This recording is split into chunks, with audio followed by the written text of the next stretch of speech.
Welcome to another episode of the Federal Newswire Lunch Hour Podcast with your host, Andrew Langer. Well, hey there. Welcome to another edition of the Lunch Hour with Federal Newswire. I am Andrew Langer. So glad you can join us today. We are spending a lot of time these days talking about issues on the international front with what's going on in Central Europe with Russia and Ukraine. That's a lot of the focus. Before that, rightly so, we were talking about what was happening in the Pacific region, specifically with regards to China. Joining me today is our guest. His name is Stephen Yates. He is the chairman of the new China Policy Initiative at the America First Policy Institute. Exactly right. Thank you very much. The website is, you're going to have to give me the website. AmericaFirstPolicy.com. AmericaFirstPolicy.com. So glad you can join us today. My pleasure. Actually, let's step way back here. You were a Bush administration official back in 2001. The Bush administration came in for a lot of criticism after September 11th for not being focused on what was happening in the Middle East and what was happening with Islamic terrorism. We were, as a nation, focused on China, and I would think you would agree, rightly so at the time. Talk about that. Yeah, well, it's exactly right. And sometimes it's hard to rewind our memories back to something that predates such a searing event in all of our lives. And 9/11 was definitely a searing event 100%. for me, too.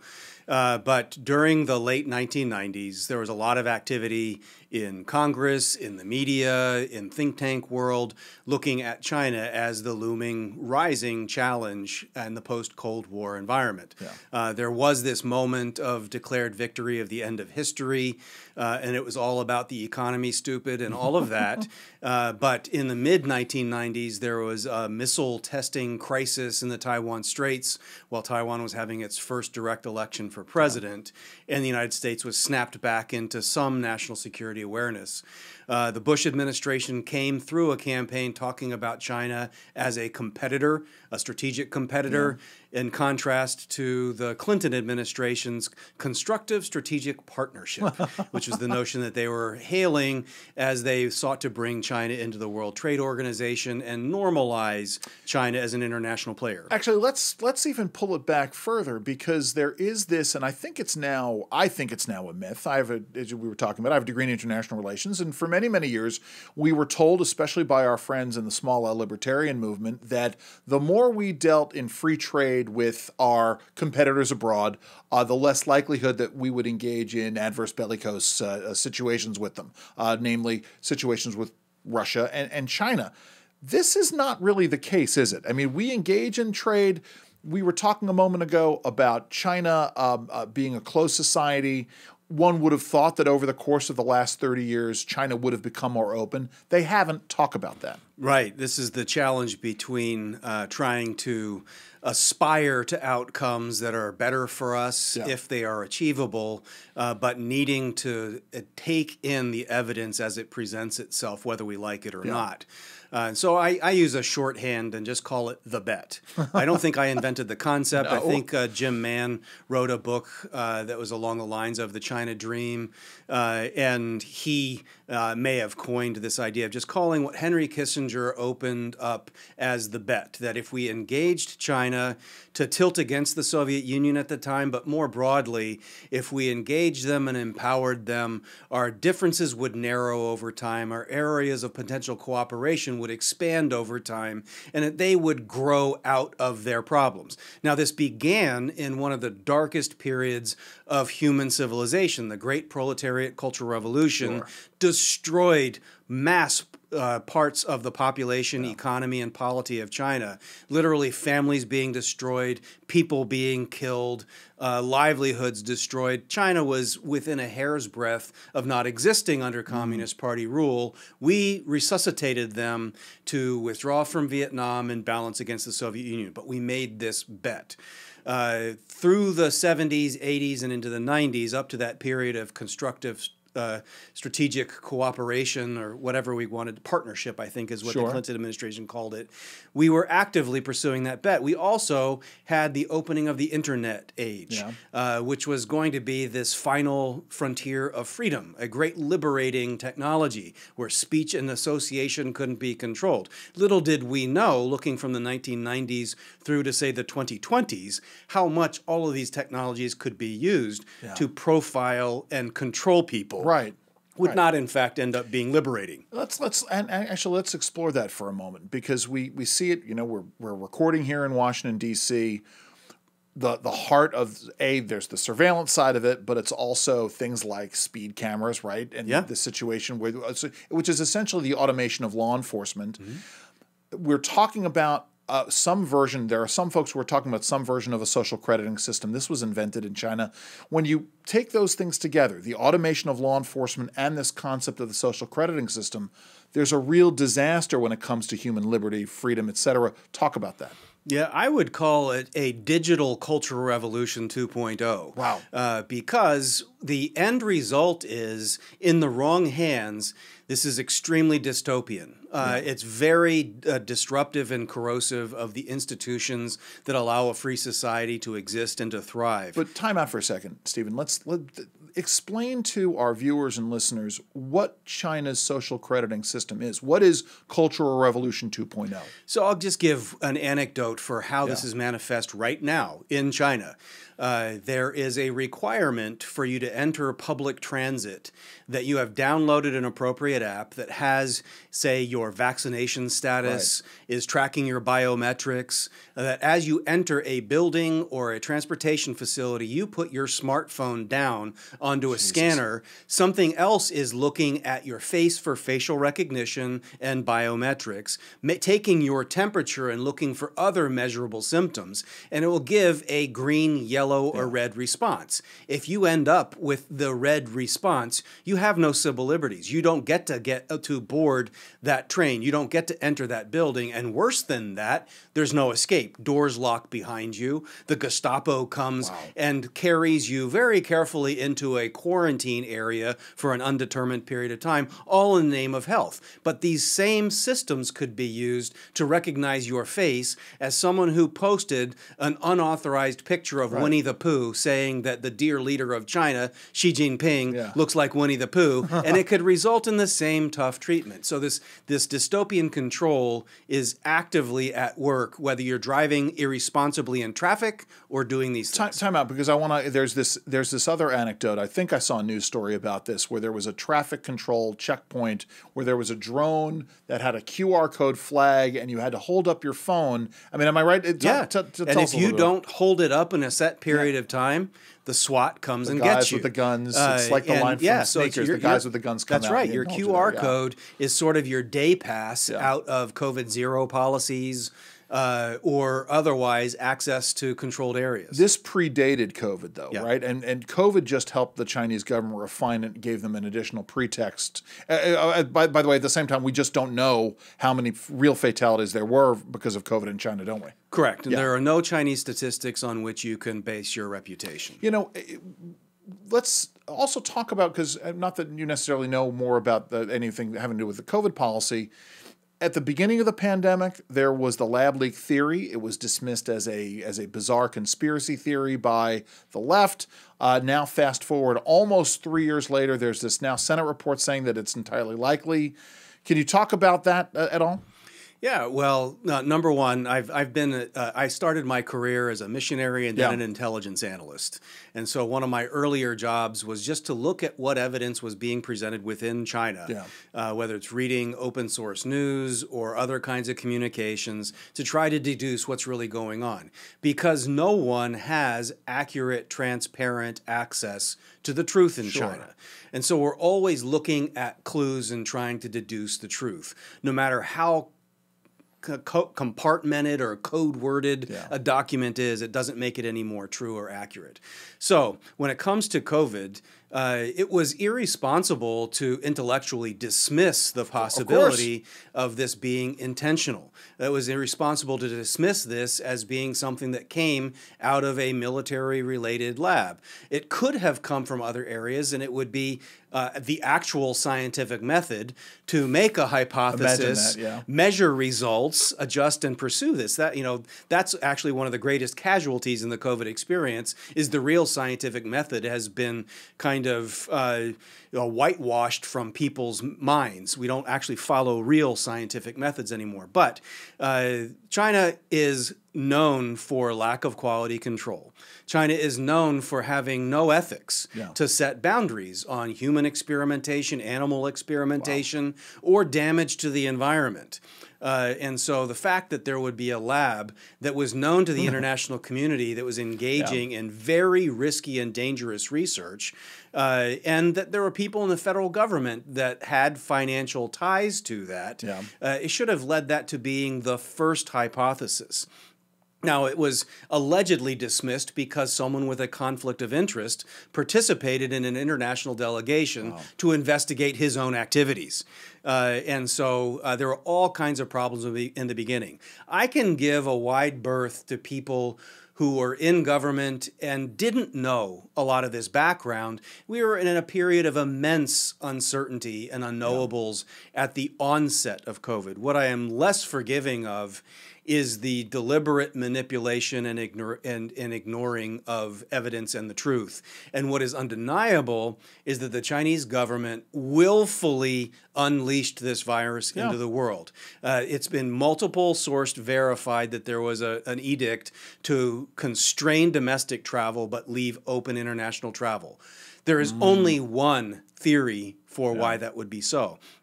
Also verifiable that their leadership lied about the nature of the virus throughout that experiment, and they politically weaponized it right away. Not something an innocent party does. So there was plenty of evidence that said, the Chinese government is actually culpable in this, regardless of what the actual origins are. And I actually wouldn't go to the mat fighting to find the truth of the origins because scientifically and strategically, I don't think it matters anymore. We know who was responsible for it being unleashed. And that is actually more important and telling than getting to the truth of how it was created. Agreed. Because we have to stop who unleashed it, and by doing that, we'll stop the origins. Let's pull it back a little bit. You grew up in Idaho. Yes. I grew up in Maryland. Oh, okay. My parents moved to Idaho, and I had brothers that went to college in Idaho. I see. Okay. And so the center of gravity of my immediate family migrated west. How did that? Where in Maryland did you grow up, and how did that transition happen? It's part of the Forrest Gump feather blowing in the wind nature of life. So I grew up in rural Maryland. Complete with ping pong playing in China, apparently. Actually, ping pong is part of the story if we want to go there. So I grew up in a very rural part of Upper Montgomery County. Okay, sure. It was in a town called Laytonsville. I know where that is. And I grew up in the suburbs of Laytonsville. I think Laytonsville has an official population of about 300. Okay. And I was in the suburbs of that. Sure. There was a cornfield in front of my house and a cow pasture behind my house. And basically a handful of neighbors on a 2-mile road that was named Rocky Road, and it literally was rocky when I grew up. We got that newfangled tar and chip somewhere along the way. But I grew up there. I took Spanish growing up, and I was more of a mathematical and computer guy. And there was just something about Romance languages and Latin-based languages. My brain just couldn't compute. I would seize on conjugation of verbs and genders being assigned to inanimate objects. I mean, there's nothing male or feminine about a table to me. Sure. But if you're going to speak accurately in Spanish, you got to know. La mesa. And so I got good grades. But my friend whose family came from Guatemala, I'd sit there and listen to his mom, and it was just like, blah, blah, blah, blah, blah. I couldn't keep up. Sure. So when I got to college, I said, I got to take a foreign language. But it was the 80s, and Godzilla was eating Manhattan, and so I thought I'll sign up for Japanese. But there was a foreign exchange student across the hall in my dorm from Kobe, Japan. He said, yes, I'm happy to help you with Japanese, but I was actually born in Taiwan. I'd rather you study Chinese. And I said, well, haven't even started. Sure. I'm switching sections, getting a new textbook, and my new best friend Cyril is going to help me with Chinese. For whatever reason, it was fish and water for me. Wow. And the only reason I can say that there's an excuse for that is not because of amazing intellect. It was because there's no conjugation, tense, gender, all of that stuff in spoken Chinese. There's tones, but I played the clarinet and the saxophone and read music. Maybe that made characters a little more accessible and intonation a little easier. But for whatever reason, if what was considered broken English growing up was discernible, that was what old language is like. Sure. And so why fight it? If it came easier for me than Spanish, I signed up and was sent to southern Taiwan as a missionary. If you want to eat safely and get around safely, you learn. It's very, very good for language acquisition. But that's kind of how a guy growing up in rural Maryland ends up in the Taiwan experience. When I came back, my younger brothers had gone to college. They'd gone out to Idaho. In the same college where I met this foreign exchange student, I had a number of friends from Idaho. I spent Thanksgiving holiday up there with them. It turns out I would end up moving my family to that town in Idaho Falls. I spent the better part of 10 plus years involved in politics, policy, and just everyday life. Yeah, you went to Brigham Young for college. I which did. Is That's where I started. Actually a very diverse environment at Brigham Young. We have lots of family friends who've gone there. Let's come back to China and policy with the United States. Yes. And actually, we'll start with China and sort of the long view that they've taken towards what they're doing internationally, what they're doing in terms of the Silk Road 2.0, this idea of engaging in construction and port operations with the idea towards taking over these facilities down the road. Talk about that from a strategic perspective. Yeah, well, there's a couple of things that are particular about the Chinese Communist Party's approach. Number one, in the 70 years that the Communist Party has been running the show in the People's Republic of China, they have invented no new technology. They've contributed nothing whatsoever to a revolutionary change in their people's well-being or the world's advancement in technology or what have you. What they do is to digest, steal, and then apply technologies that other people have invented and developed. And they are very, very good at this. And so they have to go out into the world to control supply chains, control labor that they won't allow to immigrate into their own country. And after a couple generations of a one-child policy, they have a demographic problem. They can't sustain their economic model with Chinese people alone. And so there is this neo-colonialism about what they're doing to control access to minerals, access to ports, access to manufacturing platforms in other parts of the world, and they're doing it by compromising leaders, or what we would call elite capture, in different parts of the world to sustain this model that is not innovative, but is very, very effective in dominating market share. And so that's what they've been doing as they trot around the world. The Belt and Road that's what I mean. The Belt and Road is essentially neo-colonialism. Yeah. It's extractive, and the leaders of the target countries trade some of their people's well-being for a short-term sugar high of an influx of funding that probably just goes to the elites in some of these more corrupt countries. Yeah, sure. And over time, people realize, that new stadium, that new bridge, guess what? Quality control isn't good in China, and it's not good when they bring their construction here either. But at some point in time, with some of these, like the ports that they're building, they impose these financial terms that these countries can't meet. Talk about that. Well, what they do then is they completely control the asset. Yeah. And so without declaring overseas military bases, and when you have one party rule over a country and you have a party that is in charge of the military, it's not the civilian control of the military that Americans instinctively are aware of. This is a communist party whose general secretary also runs their military. There's no civil military divide. in this. And so if there's sort of a commercial port or venture that then is completely taken over because of failure to meet debt obligations, Sure. then China has an unofficial base that can be used for strategic purposes of moving personnel, moving technology, proliferation, any number of means. And if they control ports on either side of a strait, they can engage in choke points for shipping for other nations. So we know that from the 1970s, Cultural Revolution, as we were talking about, that Maoism is a particularly pernicious form of communism. I mean, Stalinism was one thing, the reign of terror of Stalin was one thing, the Cultural Revolution was something else entirely. Tell us a little bit about, not a little bit, tell us a lot about the practice of Maoism in the 21st century and how pernicious it is now. Well, so it's pernicious in China and internationally, and including in the United States. So at its core, what the Cultural Revolution was about was destroying all that was good in Chinese culture for thousands of years. And so what people forget, because the Chinese try to hold out this 5,000 years of history, that's actually a myth. The Communist Party of China has only been in power for 70 plus years, and it explicitly engaged in a revolution against all of China's past. And so what were the institutions that they were attacking? They were attacking market forces. They were explicitly anti-capitalist. They attacked what they called feudalism, which was the cultural heritage and social order of China's thousands of years past. They attacked the institution of the family. They attacked institutions of religion.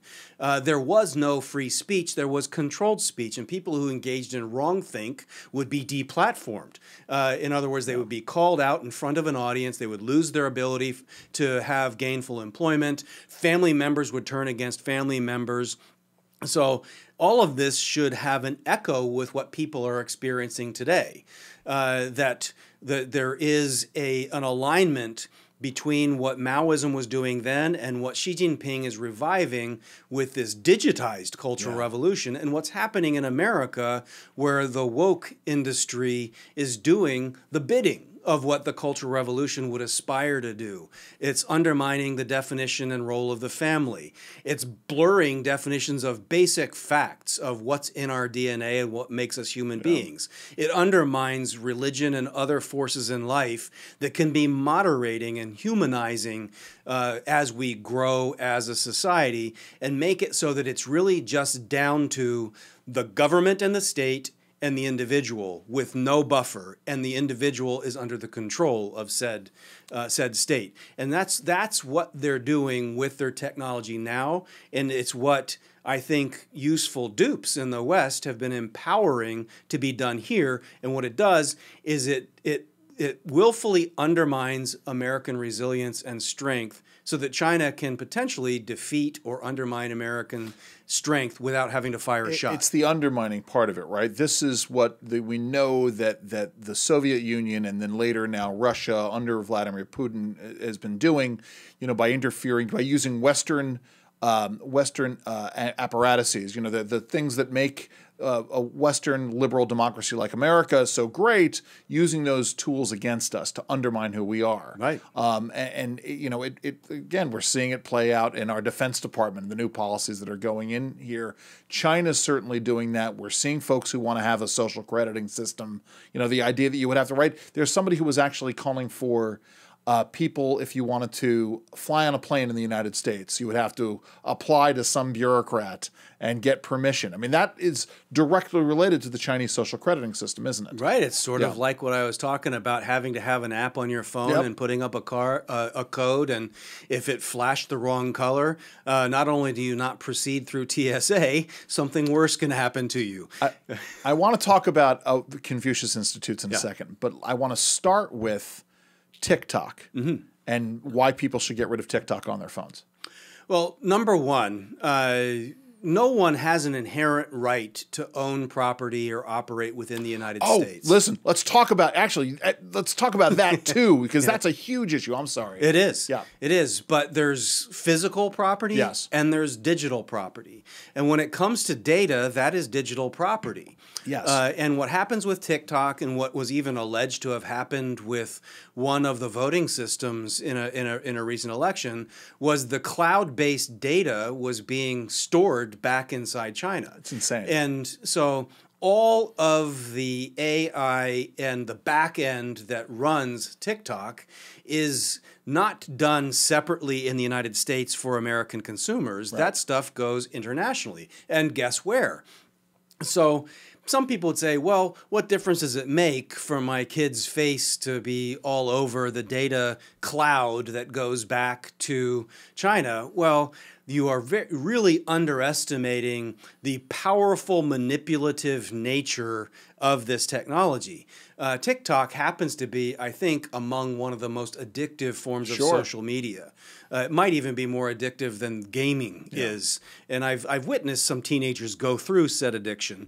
And the pernicious part of it is the Chinese government throttles these algorithms so that their kids are given content, ads, and other influences that steer them in the direction of addition, engineering, professional development, China is good, whatever the messaging is, and is steering American kids towards inappropriate people dancing in front of them inappropriately. Right, sure. And other kinds of distractions that corrode our cohesion. Wait a minute. So now you're making the case for me to go download TikTok. No, I'm only joking. Go ahead. Sorry. But it really comes down to the fact that TikTok has this that this control of the algorithm is not American. Yeah. Control of the data is not American.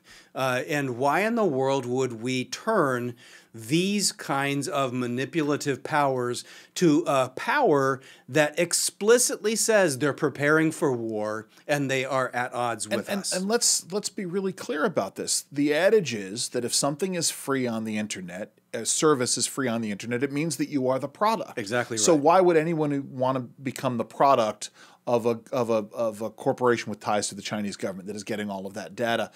You talked about intellectual properties we're just talking about, but it obviously led me into this issue of China and Chinese affiliated entities buying up land, especially farmland in the United States. There's a real danger here, isn't there? There is. It often gets dismissed or minimized. I think that's a mistake. Sure. Number one, why? I begin with the premise, and it's an America First premise, but I think it's a common sense premise, that no one but American citizens have an inherent right to property within our sovereign borders. Yes. That it's a privilege. And it's a privilege that we open up to others. It can be good for Americans to have foreign direct investment, cooperation, etc. But should that cooperation extend to those who explicitly threaten our civilization, threaten our sovereignty, and again, threaten our economy? Who are preparing for war, yes. And this is not just crazy Yates trying to say this. Sure. Xi Jinping, the dear leader of China, the guy that's afraid of being compared to Winnie the Pooh, he is on the front pages of media today in military garb, telling his military to prepare for war. Sure. Now, it's in the context of moving against Taiwan, but he's saying that there's this uncertain environment where powers are aligning against China and their military needs to be prepared to go to war. Well, they're not talking about Brazil. They're not talking about France. They're talking about the United States of America. And Taiwan is just the stepping stone into that conflict with us.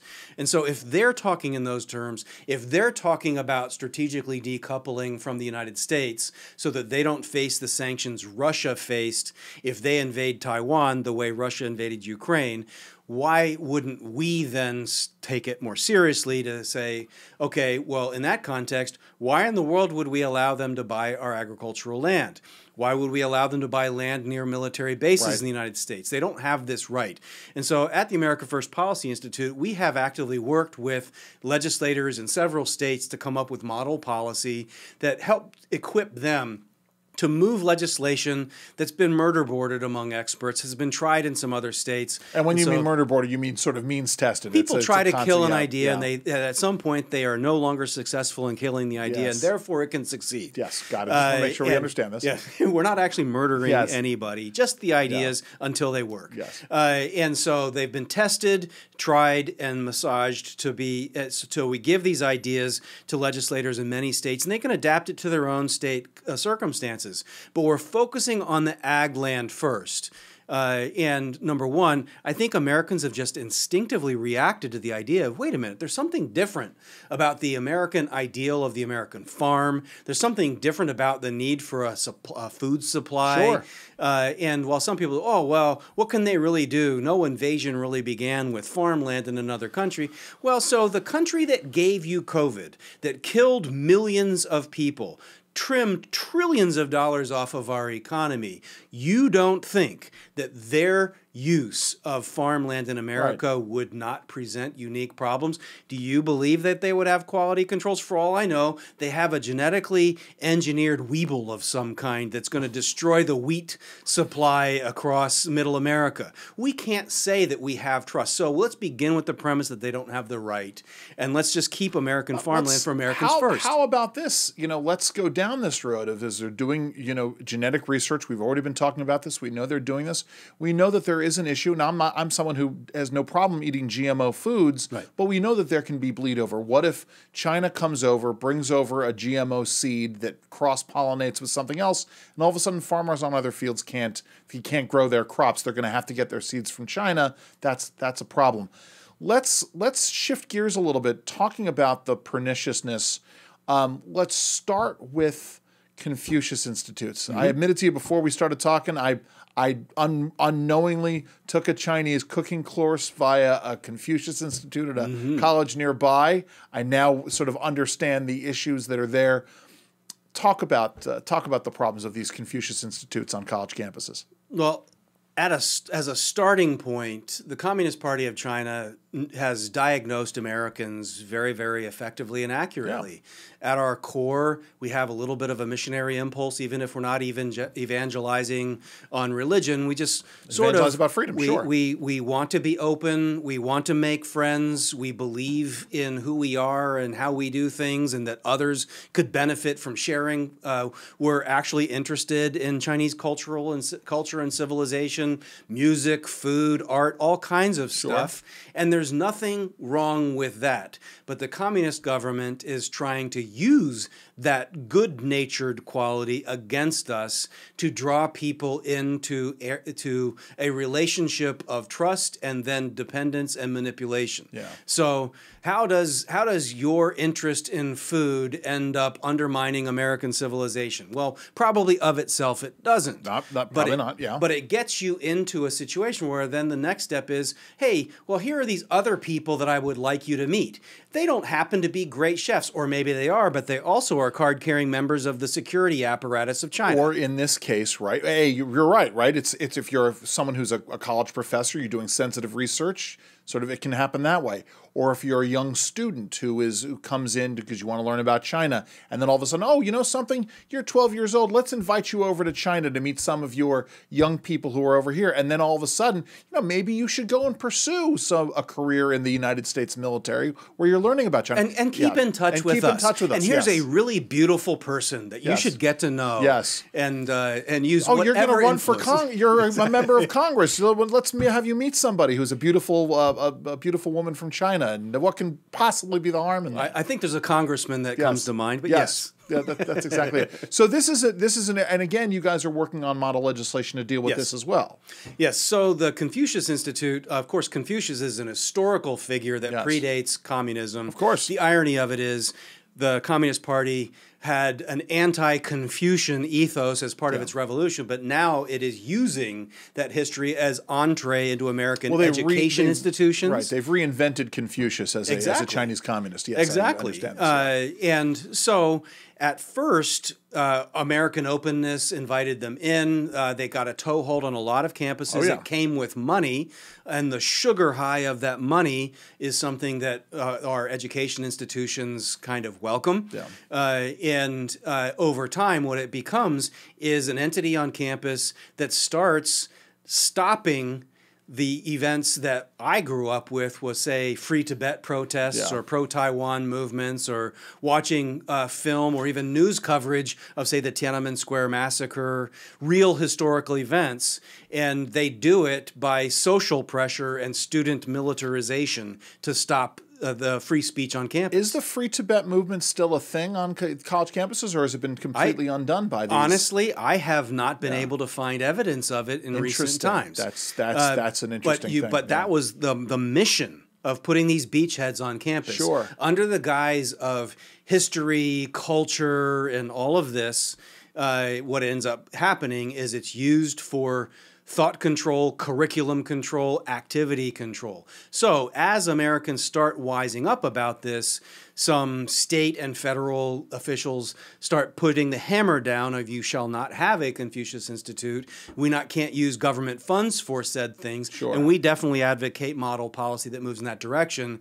But occasionally what happens is they sort of change the paint on the outside of the house, put up a different name. In some other form, it pops back up. So this is a constant whack-a-mole kind of exercise where we know they want to exercise this kind of activity. It is not something that is just like having French lessons and some other kind of benign culture house. But it really is very similar to, frankly, the attempts by Germany in pre-World War II to build, what do they call them, the Bunds on college campuses as well, German-American friendship societies or whatever is there. You told a story right before we went on the air, or you mentioned a story that's been happening. Fake pop-up police stations. Yeah. This I had not heard about. I know our listeners want to hear, but tell us all more about this. Yeah. So I think the Daily Caller News Foundation was the first to kind of come up with the building blocks of this story. Others may have scooped them on different angles, but the upshot of it is that there was an association of sorts in New York City that was operating under the guise of some kind of a 501c3 or a cultural entity, but the functional equivalent was of a law enforcement agency of China. Yeah. And what was happening was that they were policing Chinese citizens, but also militating people to pressure or thwart what I would call wrongthink. So if there are people that are out in broader New York City that are saying China's a problem or the Communist Party is a problem or otherwise telling the truth, that social pressure might be brought to bear against them. And if they were Chinese nationals, especially if they were dissidents, that they would live in fear of something happening to their families if they didn't straighten up. You know, it's interesting because, again, it gets into what we've been talking about, right? The use of American institutions as a tool against, to sort of sow this kind of discontent, or discontent probably isn't the right word, but to turn it against us. Right. So you take what is essentially a benign activity, the 501c3 nonprofit, a nonprofit that's a social welfare agency, and social welfare takes on a lot of different meanings, and then you prop it up and you see this. I can only imagine the FSB, the Russian intelligence service, doing the same thing, or some folks in the Middle East among these communities. There are huge communities from Africa that are in places like Minnesota where they could do that. It is a very dangerous thing. I mean, how was this discovered? What's being done about it? Yeah, well, part of this problem is that there's an unwillingness for our leadership class to acknowledge that the Communist Party of China is actually our enemy. Yeah. That it seeks to actively harm America, our institutions, our people, our way of life. But Stephen, they own so much of our debt. They've given us so much money over the years. That's right. How can that possibly be bad? We have enriched and advanced this adversary in ways that are unconscionable. I can forgive the sin of the past as long as the dangerous behavior stops. Yeah. And so we have allowed the Communist Party entities, their security forces, even some elements of the military to operate on American soil in ways the Soviets never could. Sure. In ways that Al-Qaeda and potential terrorist organizations never could. Yeah. So this is a failure, a systemic failure on the American side. In New York City, we have this this sort of hodgepodge of everything from being a sanctuary city to having the influences of academia and Wall Street and others, and the entertainment industries, all of whom have really climbed into the warm bath of conventional thinking about China. Wow. They're in bed on business. They're in bed on culture. They seem to buy some of the talking points that these guys aren't so bad. And it's borderline racist to say that there's a problem from them, even though the Communist Party is not an ethnicity. It's not a race. Yeah. It's actually the enemy of the Chinese people as much as the American people. I couldn't agree more, yeah. So how it had come to be known is that people who were on the receiving end of this persecution started complaining enough to where this leaked out into journalistic coverage. It blew up. And, ironically, we have a mayor of New York who comes out of law enforcement who more than anyone should be able to put the foot down on illegal activity of a foreign mission within his jurisdiction. I can only imagine what our smaller libertarian friends are saying about this, because on the one hand, it's a law enforcement agency operating out of an oppressive government. On the other hand, it's coming out of a nonprofit, sort of outside of our government. Yeah. So, you still playing music? I try to, but I don't do it as much as I would like. My wife has expressed an interest in my picking back up on some of these kinds of things. When I was growing up, it was relaxing and an outlet, and every once in a while when I hear a Billy Joel song with a saxophone riff, I can feel my fingers moving and imagine I could still play it, although it would probably be a human rights violation if I tried at this point. I'm thinking about the song Stiletto by Billy Joel. There's actually several. Yes. I mean, there's Still Rock and Roll. There's a number of others that have some sax solos that I grew up trying to play. Well, right. I mean, part of Billy Joel's band, I don't remember who it was a saxophone player, but, there's a great moment where he's playing in Leningrad in the concert series, and he introduces the whole band there. Other great saxes, I'm thinking about Can't You Hear Me Knocking by the Rolling Stones. I'm thinking about songs by Traffic. Anything else come to mind for you? Oh, there was just a ton. There's just a ton. But I mean, the real start, so there was... I was playing in the jazz band in my junior high school, and we had everything from variations of Deep Purple songs to things that weren't actual sax solos that we turned into sax solos.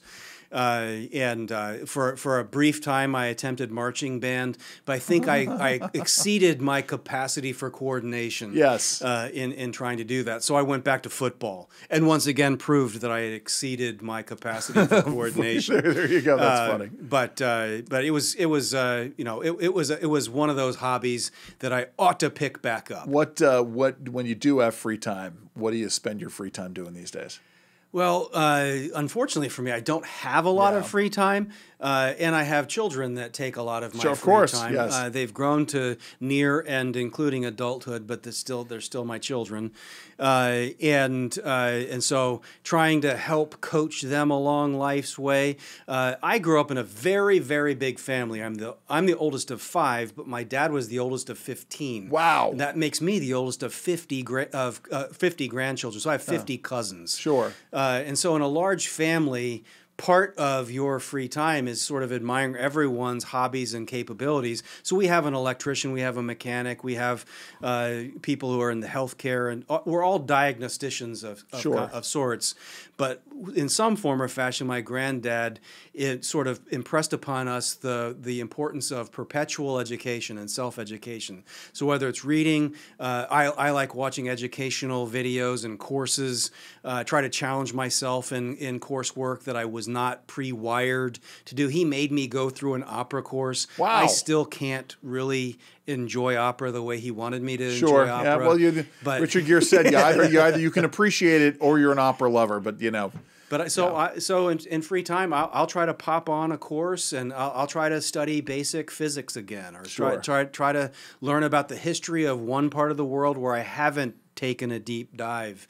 And if it really comes down to it, you go back to just blowing off steam by hitting the gym or going out for a walk or a run and whatever else. But it's rural America life. If you want to exercise, you're out there in the elements doing it. There wasn't a home gym growing up. That's right. The website again? AmericaFirstPolicy.com. Well, Stephen Yates, thank you so very much for joining us today. Really appreciate it. This has been the Lunch Hour with Federal Newswire. I'm Andrew Langer. Enjoy the rest of your lunch. This has been the Federal Newswire Lunch Hour Podcast, hosted by Andrew Langer. Check out the Federal Newswire's family of websites, as well as their social media stream.